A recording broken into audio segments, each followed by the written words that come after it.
আজি মাজুলীত যি মিউজিক ফেষ্টিভেল পাতিছে তাক তেখেতসকললৈ ধন্যবাদ জনাইছোঁ যে পৃথিৱীখন প্ৰকৃততে কি হৈ গৈছে মিউজিক ফেষ্টিভেলৰ যোগেদি মানুহক সজাগতাটো কৰাটো তেওঁলোকৰ কৰ্তব্য আৰু সেইকাৰণে সেই সজাগতাটোৱে যে মানুহৰ এই পৃথিৱীখনৰ কাৰণে কি কৰণীয় কাম আছে সেইটো তেখেতসকলৰ যোগেদি সমগ্ৰ বিশ্ববাসীয়ে সেই ফেষ্টিভেল যোগেদি মাজুলীক বিশ্ব ঐতিহ্যমণ্ডিত ঘোষণা কৰক বুলি মোৰ আশা থাকে। যিটো গান গাইছে বা কিবা দেখুৱাইছে সেইটোতো কৰাটো স্বাভাৱিক, কলা কৃষ্টি সংস্কৃতিটো লাগিব। লগাৰ লগতে এই পৃথিৱীখন টিভি চেনেলত চাওঁতে বহুখিনি দেখা পোৱা যায় পৃথিৱীত যে আমি প্ৰকৃততে টিভি চেনেলতে কি পৃথিৱীখন কি হৈছে সেই কথাটো আমি ভবা উচিত হ'ল। এতিয়া মানে আমি বহুত পিছ পৰি আছোঁ। আমিবোৰতো গুচি যাম, তোমালোকক ইয়াত থৈ যাম, পৃথিৱীখনত থৈ যাম, কিন্তু তোমালোকৰ গধুৰ প্ৰত্যাহ্বানৰ সন্মুখীন হৈছে। যেতিয়া এণ্টাৰ্কটিকাত বৰফ গলিবলৈ আৰম্ভ হৈছে, সুমেৰুত বৰফ গলিবলৈ আৰম্ভ হৈছে, হিমালয়ত যেতিয়া বৰফ গলিবলৈ এদিন সাগৰৰ কাষত থকা দেশবোৰ ডুবি যাব আৰু উত্তৰ পূৰ্বাঞ্চল মৰুভূমিত পৰিণত হ'ব। পানী বুলি আমি 100 বছৰৰ পিছত উত্তৰ পূৰ্বাঞ্চলটো সেনে অৱস্থালৈ আহি আছে। সেইকাৰণে ৰাতিটো শুলেও সেইবোৰ বিষয়লৈ তোমালোকৰ কাৰণে ৰাতিত টোপনি নধৰে। অসমলৈ 100 বছৰৰ ভিতৰত পানী নাইকিয়া হৈ যাব, সেইটো চিয়'ৰ। সেইকাৰণে পানী বুলি মৰিব লাগিব, পানী জেগাতে আমি পানী বুলি মৰিব লাগিব। কাৰণ হিমালয় যেতিয়া বৰফ গলি শেষ হৈ যাব তেতিয়াতো অসমত পানী নাহিব, উত্তৰ পূৰ্বাঞ্চলটো একোৱেই নহ'ব। জলবায়ু পৰিৱৰ্তন ইমানেই হৈছে।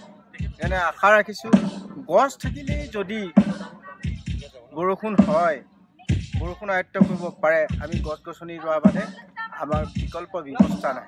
সেইকাৰণে বিশ্ব সন্মিলনত সেইবিলাক বিজ্ঞানীসকলে ঘোষণা কৰি দিছে যে সমগ্ৰ বিশ্বই ধ্বংস কৰাৰ বিনিময়ত এজন মানুহে সৃষ্টি কৰাৰ কাৰণে ইভেণ্টত ফ্ৰান্সত মোক তাত এৱাৰ্ড দিছে। সেইকাৰণে পৃথিৱীখনক সুন্দৰকৈ ৰাখিবৰ কাৰণে বিশ্বৰ 700 কোটি মানুহৰ ল'ৰা ছোৱালী মোৰ সিহঁতক এই পৃথিৱীখন সুন্দৰকৈ ৰখা সেইটো শিক্ষাটোৰ দ্বাৰা দিব লাগে। শিক্ষাক অগ্ৰাধিকাৰ দি এনভাইৰমেণ্টেল ছায়েন্স পৰিৱেশ বিজ্ঞান LP স্কুলৰ পৰা দিব লাগিব, পৰিৱেশ শিক্ষক দিব লাগিব, পৰিৱেশ ইণ্ডাষ্ট্ৰী দিব লাগিব, মানে এইটো প্ৰেক্টিকেল দিব লাগিব যে হাতে কাম কিতাপত পঢ়িলে নহ'ব, হাতে কামে কৰিলেহে সেইটো হ'ব। সজাগতাই শিক্ষাৰ অভাৱ, প্ৰেক্টিকেল নলেজৰ অভাৱ।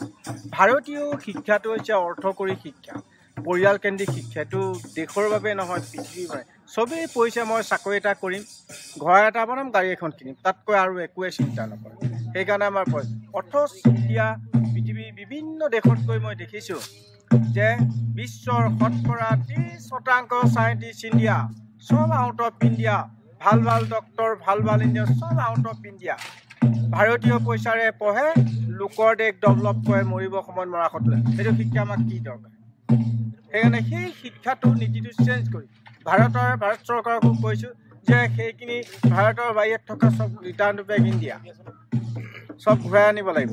ঘূৰাই আনি কম পইচাতে দেশৰ উন্নতি সাধন। আৰু ভাৰতবৰ্ষ এনে এখন দেশ, আদিম যুগতে প্ৰথম কাপোৰ পিন্ধা, আদিম যুগতে প্ৰথম গছ ৰোৱা, তেনেকুৱা এখন দেশৰ শিক্ষা জ্ঞান পেট পুতি ওলাই গ'ল নেকি?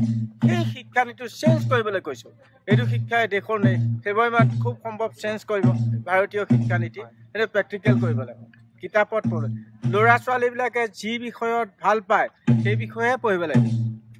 বলবস্তিকে অন্য ডাক্তৰ হ'ব লাগে, ইঞ্জিনিয়াৰ হ'ব লাগে জাপি দিব নোৱাৰিব।